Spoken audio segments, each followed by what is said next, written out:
ॲग्रोशिवा रील्समध्ये आपल्या सर्वांचं स्वागत आहे. आज आहे मंगळवार, तारीख आहे 14 जुलै 2026. अतिशय चांगली बातमी आहे. पिंपळगाव, बसवंत, पुणे आणि लासलगाव या ठिकाणी बाजारभाव बऱ्यापैकी वाढत चाललेले आहे. आज पण वाढलेले आहेत. सगळ्यात आधी पुणे गुलटेकडीचे बाजारभाव बघूया.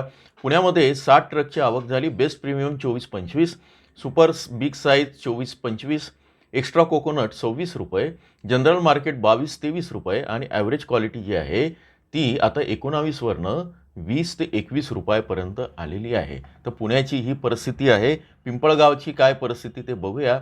पिंपळगाव बसवंतला 700 ट्रॅक्टरची आवक झालेली आहे.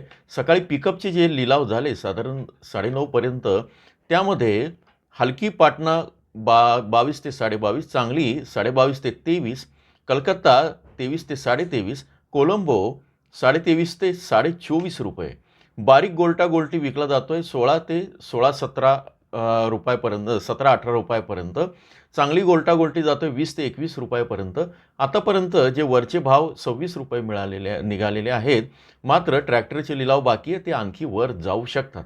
लासलगावला 400 पेक्षा जास्त गाड्यांची आवक झालेली आहे. मागणी चांगली आहे, सेल चांगला आहे आणि बाजारभाव 21 ते 27 रुपये आहे. इथे पण चांगली बातमी आहे. एकूणच बाजारभाव या आठवड्यात कसे राहतील या संदर्भात जर आणखी डिटेल माहिती पाहिजे असेल, तिथं जॉईनच्या बटनावर क्लिक करून तुम्ही तिथं बघू शकतात. आणि या संदर्भात आपण संध्याकाळी आणखी कांद्याच्या बाजारभावाचं विश्लेषण बघणारच आहोत. जोडून राहा. धन्यवाद.